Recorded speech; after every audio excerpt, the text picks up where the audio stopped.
बांके बिहारी लाल की जय। बोलो मोर मुकुट बंसी वाले की जय। बोलो मेरी श्री राधे कृष्ण भगवान की जय। बोलो मेरी लाडली सरकार की जय।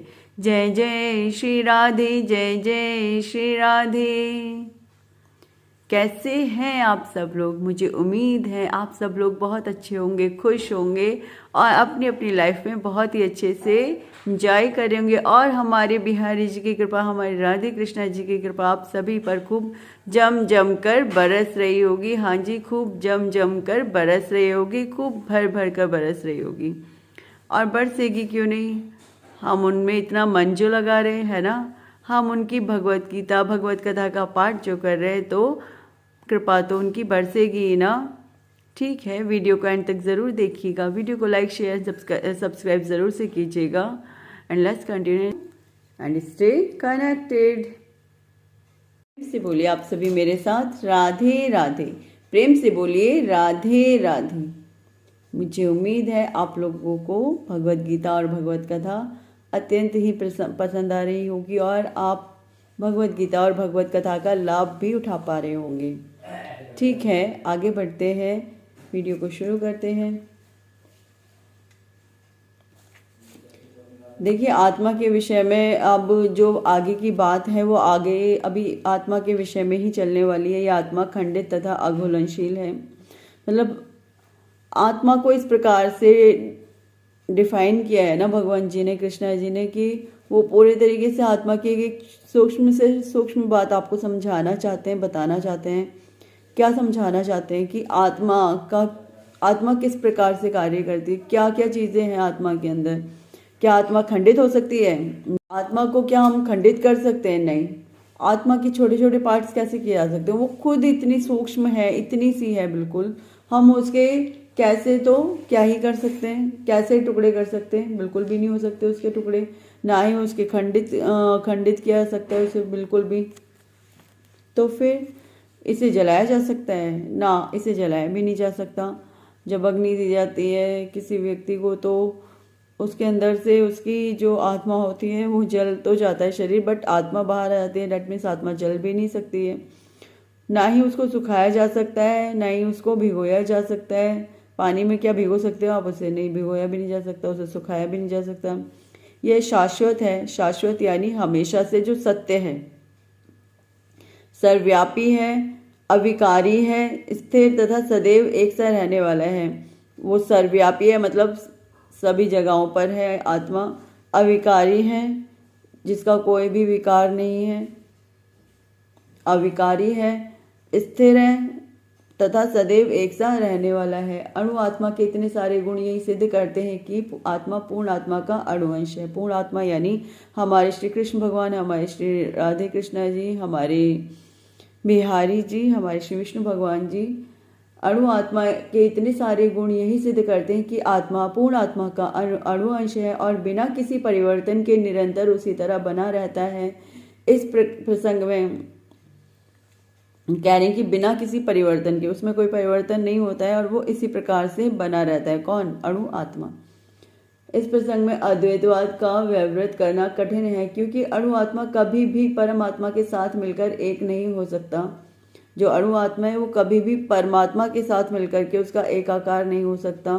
वो हमेशा भगवान से नीचे ही रहने वाली है आत्मा। क्यों भगवान से नीचे क्यों रहेगी? क्योंकि अब जो हमारे परम पिता परमेश्वर हैं, हमारे श्री राधे कृष्णा जी हैं, हम उनके बराबरी थोड़ा ना कर सकते हैं। चाहे हमें कितना भी ज्ञान प्राप्त हो जाए, चाहे हमें कुछ भी शक्तियाँ प्राप्त हो या कुछ भी प्राप्त हो, बट हम हमारी ईश्वर की बिल्कुल बराबरी थोड़ा ना कर सकते हैं। हम ये थोड़ा ना कह सकते कि हम ईश्वर हैं तो हमारा उनसे बिल्कुल हम उनके समरूप हो जाए, ऐसा होना पॉसिबल नहीं है। भगवान जी की बराबरी थोड़ा ना कर सकते हैं। होता क्या, भगवान जी अपने भक्तों को इतनी शक्तियाँ दे देते हैं कि ऐसा प्रतीत होना शुरू हो जाता है कि नहीं, यही ईश्वर है। क्योंकि यहाँ तो चमत्कार को नमस्कार है। अब आप छोटी सी बात ले लीजिए, साईं बाबा हैं, वो एक साधु संत थे, लेकिन क्योंकि उनको सिद्धियाँ प्राप्त हो गई थी इसी वजह से उनको ईश्वर का दर्जा दे दिया लोगों ने, लेकिन वो एक संत हैं। चलिए ज़्यादा इस बारे में मैं डेप्थ में नहीं जा सकती क्योंकि लोगों की भावनाओं का सवाल आ जाता है।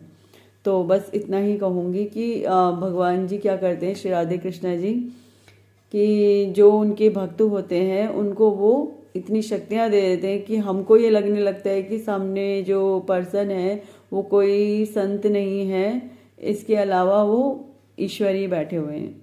और उन्हें ऐसा मानने में कोई बुराई भी नहीं है, लेकिन ईश्वर का दर्जा तो हमने दे दिया, लेकिन वो वाकई में ईश्वर नहीं होते हैं। क्यों नहीं होते हैं कि अब मान लीजिए, अब सपोज यहाँ पे कोई पर्सन है जो बहुत ही ज़्यादा सिद्धियाँ प्राप्त कर ली, उसने उसने शक्तियाँ भी प्राप्त कर ली। अब उसके बाद वो बिना घी के दिए जला सकता है और भी लोगों का भला कर सकता है। तो ईश्वर के जो भक्त होते हैं, जो राधे कृष्ण जी के भक्त होते हैं ना, उनकी एक बहुत ही खास बात होती है कि वो ना अपने सामने किसी भी पर्सन को ऐसे परेशान नहीं देख सकते। तो उनको क्या मतलब, उनको ये लगता है कि हम इसे किसी भी तरीके से सुख पहुंचा दें, जो इसकी प्रॉब्लम है वो प्रॉब्लम ठीक कर दें। तो इस चाहने के अकॉर्डिंग वो वाकई में करते हैं ऐसी चीज़ें कि अगर इस सामने वाले पर्सन को कोई प्रॉब्लम है तो उस प्रॉब्लम का हम सॉल्यूशन उसे कर दें। लेकिन ईश्वर तो नहीं है ना, वो एक ओनली पर्सन है वो, ठीक है। तो अब लेकिन अगर इसी की जगह पे मैं राधे कृष्णा जी को रख दूँ तो वो सुनने वाले भी नहीं किसी की बात। मैं अगर कृष्णा जी को उस पर्सन की जगह पे रखूं, सोच के देखना, कृष्णा जी तो सुनने वाले भी नहीं है किसी की बात।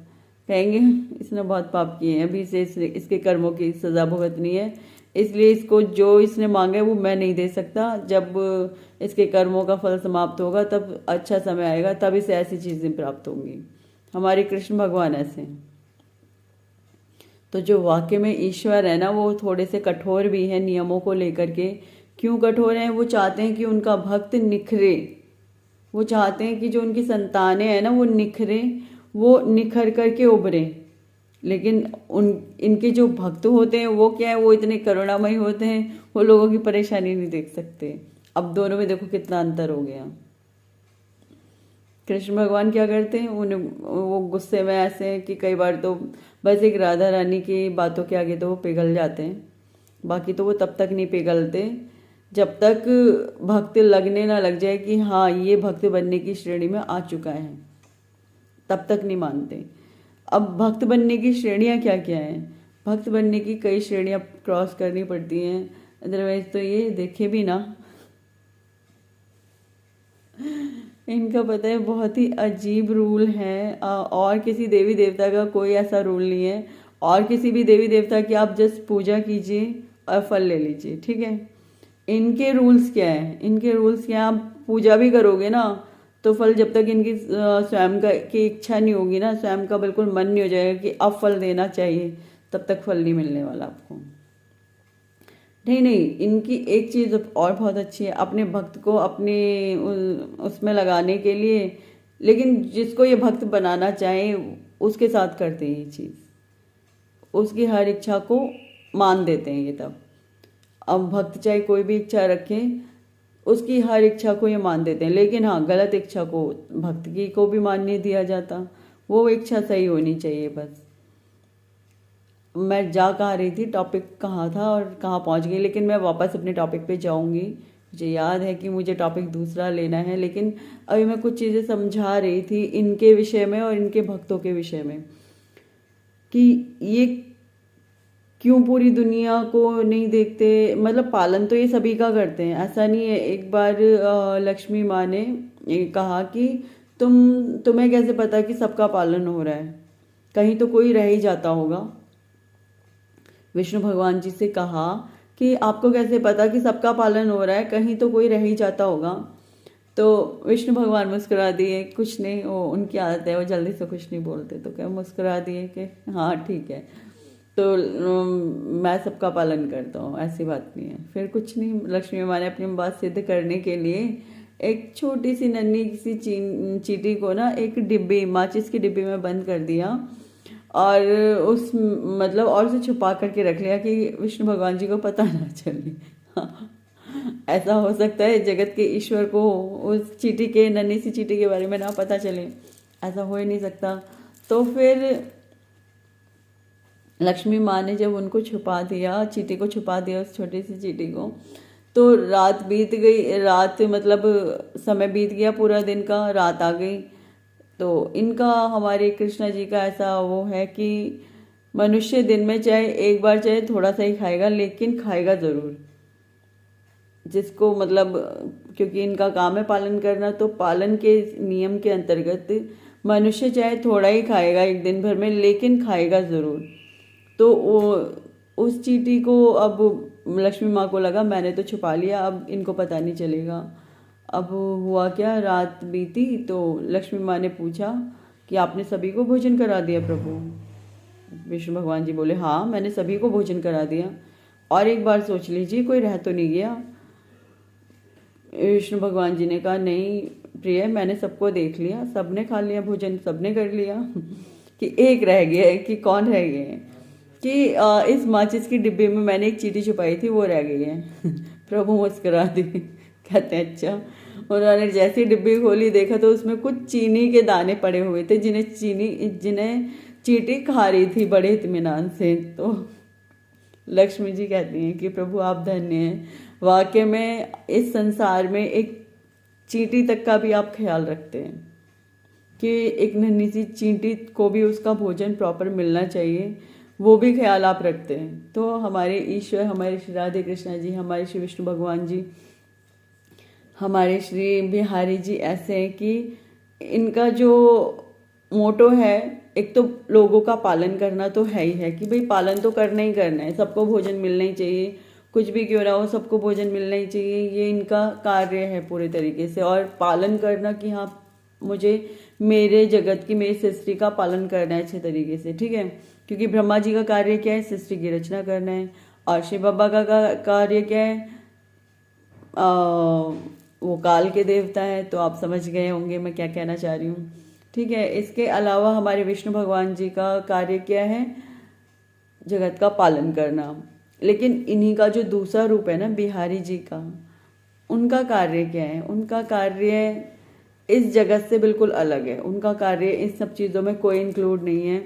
पहले मैं सिर्फ विष्णु भगवान जी का ही बता दूं, फिर वहाँ उनके दूसरे रूप बिहारी जी तक पहुँचती हूँ। यानी राधे कृष्णा जी बोलते हैं, जिन्हें हम बिहारी जी बोलते हैं, वो राधे कृष्णा जी का स्वरूप है। तभी तो मैं बोलती हूँ जय श्री राधे कृष्णा। तो विष्णु भगवान क्या करते हैं, वो उस जगत का पालन करते हैं, एक एक चीज़ का ख्याल रखते हैं। वो बिल्कुल भी अपने किसी भी भक्त को परेशानी में नहीं आने देते, क्योंकि उनको ये लगता है कि मेरा भक्त है ना, वो पूरे तरीके से मेरे संरक्षण में है। लेकिन वो भक्त बनाते किसको हैं, एक्चुअली वो जिसको खुद चूज करते हैं। पहली बात तो इनकी जो साधना है एक जन्म की नहीं हो पाती है, जन्मों लग जाते हैं इनकी साधना में ऊपर उठने के लिए। लेकिन मैं आपको सबसे ईजीएस्ट वे बताऊंगी इनकी साधना में ऊपर बढ़ने का, वो थोड़ा अभी आगे चल के बताती हूँ, रुक जाओ। तो इनका मोटो क्या रहता है कि पहले मेरा भक्त सुधरे तब वो मेरा भक्त बनेगा। मतलब जिनको इन्होंने भक्त बनाना है, पहले उसके अंदर सारा का सारा चेंज करते हैं, उसको बिल्कुल एक संत प्रवृत्ति का बनाने की कोशिश करते हैं और बनाते हैं। जब वो संत प्रवृत्ति का बन जाता है या उसके अंदर संत वाले गुण ऑलमोस्ट शुरू हो जाते हैं आने, तब वो इंसान इनका भक्त बनता है। और फिर उसके बाद पूरे तरीके से उसे अपनी शरण में ले करके उसे बिल्कुल प्योर करते हैं, क्लीन चिट करते हैं, तब जाके उसे मुक्ति प्रदान करते हैं। तो इनका जो हमारे विष्णु भगवान जी, हमारे कृष्णा जी हैं, हमारे श्री बिहारी जी हैं, श्री कृष्णा जी हैं, इनका प्रोसेस ना थोड़ा लंबा चलता है चीज़ों का। लेकिन अगर शिव बाबा को लो, आप बस 16 सोमवार ही कर लो, सारे फल मिल जाएंगे आपको। 16 सोमवार भी छोड़ो, आप ढंग से हर सोमवार को जल चढ़ा के आ जाओ, हमारे शिव बाबा उसी में प्रसन्न है। हाँ, शिव बाबा बहुत जल्दी प्रसन्न हो जाते हैं। और इसी के विपरीत कोई भी देवी देवता है, आप उनका यज्ञ कर लीजिए, वो उसमें प्रसन्न हो जाएंगे। लेकिन इसी के विपरीत एक सबसे ज़्यादा पावरफुल चीज़ क्या है कि जो कृष्णा जी को सबसे ज़्यादा इफेक्टेड होती है, हमारी श्री राधा रानी। अब कुछ लोग तो इस चक्कर में भी श्री राधा रानी को पूछते हैं कि नहीं, इनको पूजेंगे तो हमें हमारे कृष्णा जी मिल जाएंगे। मैं कहती हूँ आप इनको साथ में रख लो, ना उनको अलग करो ना इनको अलग करो, इन दोनों को साथ में रख लो, देखो फिर राधे कृष्णा जी कैसे कृपा करते हैं। हाँ जी, अलग क्यों करना है? ये दोनों जब एक दूसरे के बिना नहीं रह सकते हैं तो हमको इनको अलग क्यों करना है? हमको इनको अलग करने में ऐसे कौन से मजे आने वाले हैं? फिर नहीं, लोग क्या करते हैं, अब श्री राधा रानी को ही पूजना शुरू कर दिया, कृष्णा जी को साइड कर दिया। और कुछ लोग क्या करते हैं, सिर्फ कृष्णा जी को पूज लिया, राधा रानी को साइड कर दिया। कहते हैं दोनों को साथ में पूज लो ना, तुम्हें दोनों को साथ में पूजने में क्या दिक्कत है? दोनों जब एक दूसरे के हैं और जब दोनों ही एक दूसरे के बिना नहीं रह सकते, तो हमें किसने राइट दिया कि इनको अलग अलग पूजें? हमें किसने राइट दिया कि हम इनको अलग अलग पूजें? भाई वो दोनों एक दूसरे के बिना नहीं रह सकते, हमें इतना राइट दे दिया इन्होंने कि आप हमें एक दूसरे के बिना पूज लो। नहीं, तो मेरा मानना ये, आप दोनों को ना एक साथ में पूजो, श्री राधे कृष्णा जी को। जितना प्रेम उनको दे रहे हो उतना ही प्रेम उनको दो, जितना प्रेम राधा रानी को दे रहे हो उतना ही प्रेम कृष्णा जी को दो, और जितना प्रेम कृष्णा जी को दे रहे हो उतना ही प्रेम राधा रानी को भी दो। देखो दोनों कैसे कृपा करते हैं। और दोनों मिलकर के जब इन दोनों का साझा प्रेम मिल जाए ना, तो इससे ज़्यादा उत्तम जीवन में कुछ भी नहीं है। क्योंकि राधा रानी क्या है, राधा रानी फटाफट से फटाफट चाहती हैं कि इनका भक्त ऊपर उठे भक्ति में। राधा रानी फटाफट से करती है इस चीज़ को। और जब राधा रानी की सोर्स लग जाती है ना पीछे से, तब कृष्णा जी कुछ नहीं कर सकते। तब कृष्णा जी कहते हैं, वो देख रहे होते हैं बस, अब मैं कुछ नहीं कर सकता, अब तो राधा रानी करेंगी जो करेंगी। तो दोनों को साथ में पूछो, अलग अलग नहीं। लोग कहते हैं राधे राधे, ठीक है राधे राधे समझती हूँ मैं कि हाँ राधा रानी का नाम लेने से कृष्णा जी खुश होते हैं, लेकिन उसी के विपरीत कृष्णा जी का नाम लेने से भी तो राधा रानी खुश भी होती है ना। तो दोनों का नाम साथ में लीजिए और दोनों को ही प्रेम दीजिए, किसी एक को नहीं। हाँ जी, मैं तो दोनों से ही प्रेम करती हूँ, किसी एक से नहीं। जितना राधा रानी से उतना कृष्णा जी से, जितना कृष्णा जी से उतना राधा रानी से, ठीक है। इसीलिए मैं बोलती हूँ जय श्री राधे कृष्णा, ठीक है।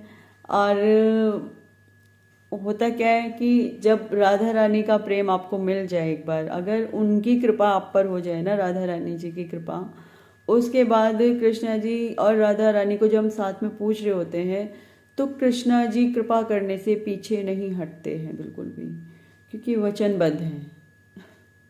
क्योंकि वचनबद्ध है, इन्होंने राधा रानी को वचन दे रखा है कि राधा रानी ने इनसे वचन ले रखा है कि यदि आपका कोई भक्त बनेगा तो आप उसे छोड़ोगे नहीं।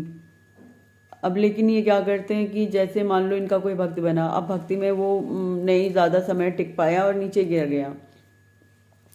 नीचे गिरने से मतलब उसने पूजा वगैरह करनी या इनको स्मरण करना छोड़ दिया, ऐसा कुछ किया उसने भक्त ने, तो उस जन्म में या उतने समय के लिए ये भी उसे साइड में कर देते हैं, छोड़ते नहीं हैं, लेकिन कहते हैं ठीक है अभी तो अपनी ज़िंदगी जी ले, जब तू जी ले तब आ जाना।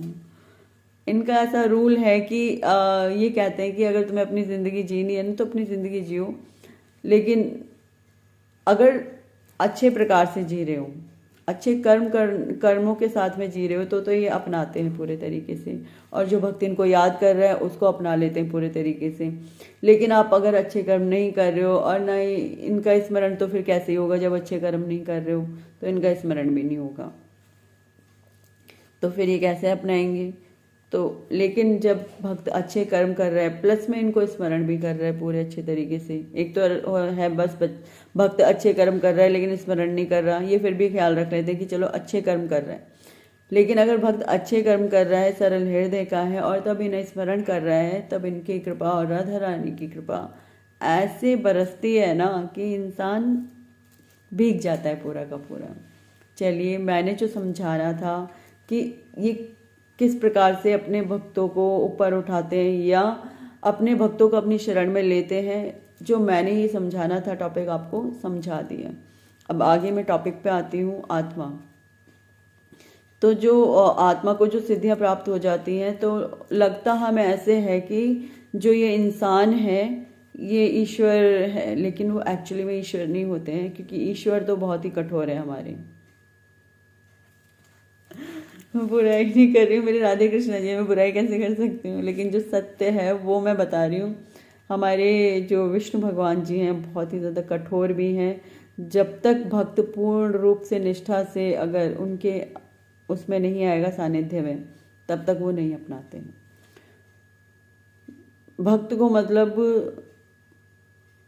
अपने अंदर से काम, क्रोध, लोभ, मोह, अहंकार, इन पांचों चीज़ों का त्याग करना पड़ता है पूर्ण रूप से, तब विष्णु भगवान अपनाते हैं।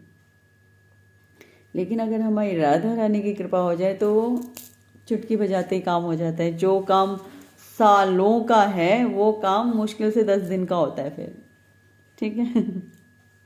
चलिए आगे बढ़ते हैं। तो जो वो आत्मा है, आत्मा को वो इतना ऊपर उठाते हैं, लोगों को लगता है कि ये ईश्वर है, जबकि वो ईश्वर नहीं होते हैं, वो केवल हमारे जैसे ही पर्सन होते हैं। लेकिन हाँ, उनकी आत्मा एक हाई लेवल की आत्मा हो चुकी होती है। उनकी जो सोल है ना, वो एक बहुत ही सिद्ध सोल हो चुकी होती है, क्योंकि उसने सिद्धियाँ प्राप्त कर ली होती है। सिद्धियाँ मतलब जस्ट सिद्धियाँ ये नहीं तांत्रिक वगैरह ऐसे नहीं, सिद्धियाँ that means I mean that कि उसके अंदर तेज उत्पन्न हो चुका होता है। जो इनके भक्त होते हैं उनके अंदर तेज इस हद तक हो जाता है, बहुत हद तक तेज हो जाता है।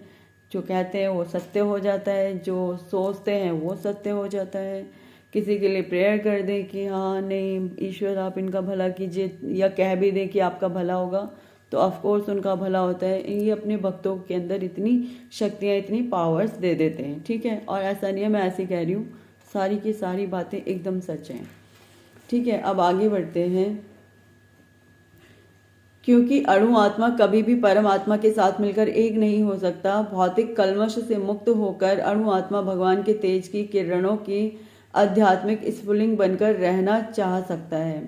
यहाँ तक भौतिक कल्मश से मुक्त होकर के अणु आत्मा भगवान के तेज किरणों की आध्यात्मिक स्फुलिंग बनकर रहना चाह सकता है, किंतु बुद्धिमान जीव तो भगवान की संगति करने के लिए वैकुंठ लोक में प्रवेश करता है। अब जो बुद्धिमान जीव है उसको क्या चाहिए? अपने ईश्वर का सानिध्य चाहिए। उन्हें फालतू के अटरम शटरम चीज़ों से मतलब नहीं होता। उन्हें किन चीज़ों से मतलब होता है? अपने ईश्वर के सानिध्य से मतलब होता है। अब कल कोई मुझसे कह रहा था कि अगर ईश्वर की मतलब अगर ऊपर उठना है चीज़ों में, आध्यात्मिकता में, तो सिर्फ मेडिटेशन करना होगा। मैंने कहा जी सिर्फ मेडिटेशन नहीं होता है, मेडिटेशन के साथ साथ ईश्वर का नाम ज़रूरी होता है। अगर आपको अपनी भक्ति में कोई बाधा नहीं चाहिए, कोई रुकावट नहीं चाहिए, तो मेडिटेशन प्लस ईश्वर दोनों चाहिए। सिर्फ मेडिटेशन करके आपको ईश्वर नहीं मिल पाए तो क्या फ़ायदा? मुझे मान लो मुझे पता है कि कृष्णा जी का मैंने ध्यान करना है, मैंने उनका ध्यान किया, तो मुझे एकदम से मेरा जो मोटो था सॉल्व होना शुरू हो जाएगा कुछ ही दिनों में। लेकिन मुझे पता ही नहीं मुझे ध्यान किसका करना है, बस बैठ गई मैं ध्यान लगा के। अब पता ही नहीं है तो आप किसका ध्यान कर रहे हो, क्या खोज रहे हो? समय लगेगा, बहुत अधिक समय लगेगा हर चीज़ में। लेकिन उसी की जगह पे आपको पता है मुझे मेरे बिहारी जी का ध्यान करना है, मेरे राधे कृष्ण जी का ध्यान करना है, 1 दिन 2 दिन 10 दिन 15-20 दिन महीना भर लगेगा कि आप उस जगह पर आ जाओगे जहाँ बिहारी जी आपसे प्रेम करना शुरू कर देंगे। ठीक है, मैं कुछ भी बिना प्रैक्टिकल किए किसी चीज़ को नहीं बोल रही होती हूँ। एवरीथिंग मैंने सारी चीज़ों पे जब प्रैक्टिकल किया हुआ है, मैं उन चीज़ों को आपके साथ शेयर कर रही होती हूँ। अगर मैंने प्रैक्टिकल नहीं किया हुआ हो तो मैं आपके साथ उन चीज़ों को शेयर भी ना करूँ। यहाँ पे मैं वही चीज़ें शेयर करती हूँ जो मैंने खुद से अनुभव कर रखी। ठीक है, आगे बढ़ते हैं।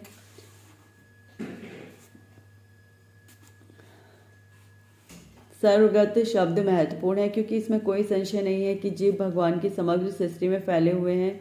वे जल, थल, वायु, पृथ्वी के भीतर तथा अग्नि के भीतर भी रहते हैं। जो ये मानते हैं कि वे अग्नि में स्वाहा हो जाते हैं वह ठीक नहीं है, क्योंकि यहाँ कहा गया है कि आत्मा को अग्नि द्वारा जलाया नहीं जा सकता।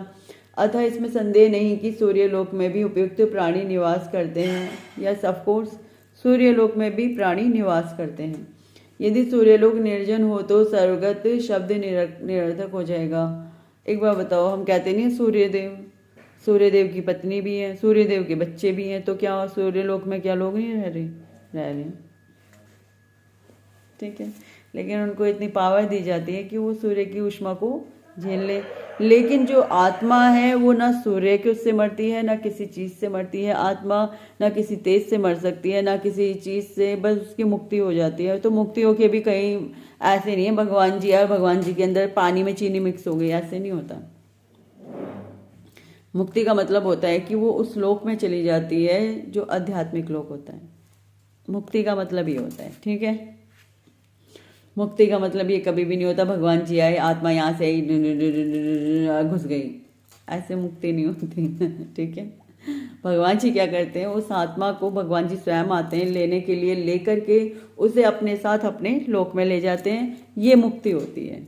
ठीक है, तो मुक्ति को प्लीज़ गलत वे में सोचना छोड़िए। मुक्ति का मतलब होता है कि भगवान जी आए, आत्मा जब शरीर से निकली तो भगवान जी आए सामने और उस आत्मा को अपने साथ लिया और अपने लोक चले गए, जो भी उनका लोक है वहाँ पर चले गए। ठीक है, बैकुंठ लोक या फिर गौलोक और वृंदावन लोक, निकुंज लोक। वृंदावन लोक मैं आपको बताती हूँ, जो परम लोक है वो निकुंज है। वहाँ से जाने के बाद, वहाँ पे जाने के बाद किसी की वापसी नहीं होती, फिर वो आध्यात्मिक लोक में ही रहते हैं सदैव। ठीक है, अब आप कहोगे कहाँ कहाँ की फेंकती रहती है, एक्चुअली मैं फेंकती नहीं हूँ, मैं सच बता रही हूँ आपको। ठीक है, कुछ भी बात निरर्थक नहीं बोलती हूँ, सारी बात अर्थों को लेकर के बोलती हूँ। अगर नहीं विश्वास हो तो किसी संत के पास जाइए, मेरी बातों को की पुष्टि कीजिए, आपको समझ में आएगा कि जो है वो सच है। आई मीन टू से जो बोला है वो सच बोला है। और इसी के साथ मैं विराम लेती हूँ। आई होप आपको अच्छे से समझ में आया होगा। नहीं कुछ समझ में आया, लगा हो कोई पॉइंट ऐसा रह गया है कि आपको नहीं समझ में आया है, तो प्लीज़ मुझसे पूछिएगा, मैं आपको आंसर दूंगी। कमेंट बॉक्स में पूछिएगा, वहाँ पे मैं आपको लिटरली आंसर दूंगी पूरा। ठीक है, और इसी के साथ प्रेम से बोलिए मेरे साथ राधे राधे, प्रेम से बोलिए मेरे साथ राधे राधे। हरे कृष्णा, राधे राधे कृष्णा, राधे कृष्णा, हरे कृष्ण।